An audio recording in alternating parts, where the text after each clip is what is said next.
Hello friends. तो मैंने आपको अपनी पहली वीडियो में एसएसडी यूनिवर्सिटी का सिलेबस डिस्कस किया था। अब हमारे पास फर्स्ट सेम में 4 पेपर हैं, microbiology, phycology, mycology and bryology. इन चारों पेपर्स को हम एक एक करके कवर करेंगे। आज सबसे पहले हम फाइकोलॉजी के बारे में पढ़ेंगे। तो फाइकोलॉजी में हमारे पास जो जो यूनिट्स हैं, जिससे सबसे पहले हमारे पास है history and classification of algae. तो इसमें आज हम क्राइटेरिया ऑफ क्लासिफिकेशन और एल्गी की हिस्ट्री, इन दोनों चीज़ों को डिस्कस करेंगे। और इसके साथ ही मैं पूरा सिलेबस, ये जो हमारा सेकंड पेपर है, ये डेली वीडियोस के थ्रू कवर करूँगी। तो फाइकोलॉजी, जैसे कि हमने कहा कि एल्गी की स्टडी है, तो एल्गी की स्टडी कहाँ से शुरू हुई, सबसे पहले हम वही जानेंगे। मतलब कि हम लोग हिस्ट्री ऑफ एल्गी को जानेंगे।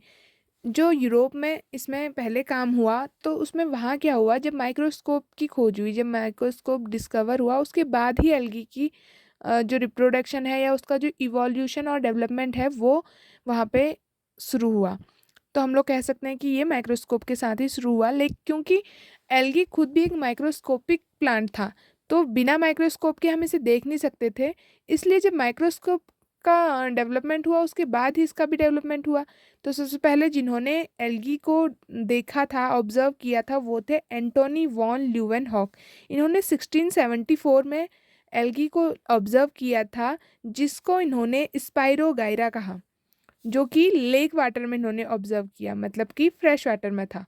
स्पाइरोगाइरा को इन्होंने ऑब्जर्व किया। उसके बाद 1753 में लीनियस ने टर्म दिया। उस टाइम तक का ये टर्म नहीं दिया गया था, सॉरी, जो एल्गा टर्म था ये नहीं दिया गया था। तो लीनियस ने उसके बाद 1753 में ये टर्म दिया एल्गी, और उसके बाद उन्होंने इसको क्या किया, इसको एक ग्रुप में रखा, और वो ग्रुप था हेपेटिसाई। हेपेटिसाई अभी ब्रायोफाइटा में है।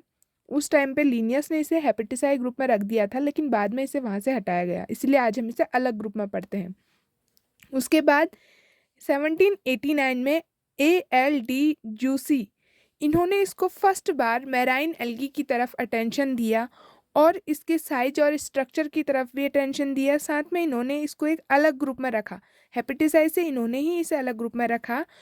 और लेकिन जो इनका क्लासिफिकेशन था, मतलब इनका जो कैरेक्टराइजेशन था, और जो इन्होंने उसको एक अलग ग्रुप में रखा, वो सब कुछ एक माइक्रोस्कोपिकल फीचर्स में बेस्ड था।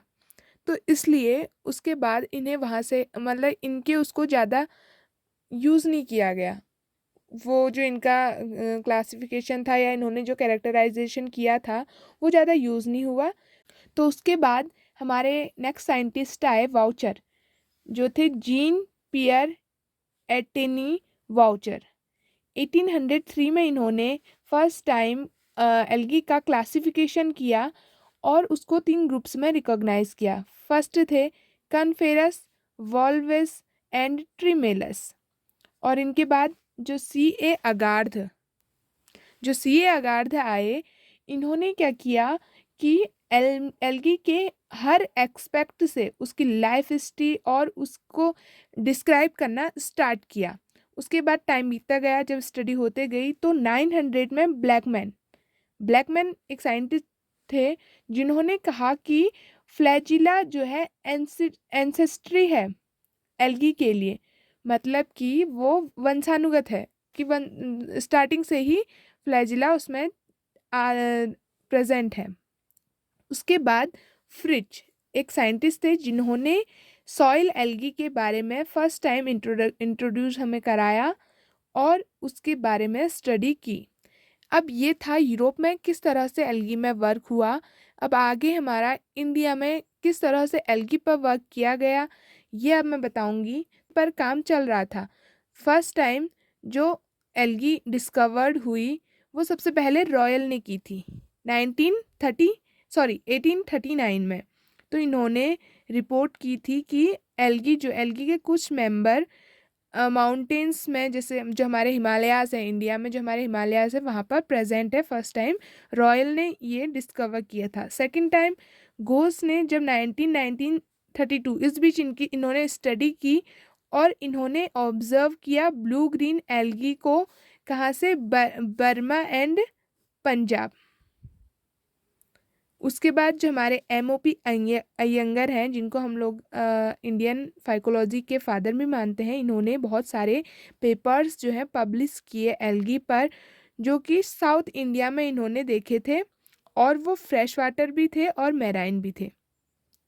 उसके बाद ब्रुल एंड बिस्वास, इन्होंने क्या किया, जो ईस्टर्न इंडिया में एल्गल फ्लोरा था उसका कंट्रीब्यूशन दिया।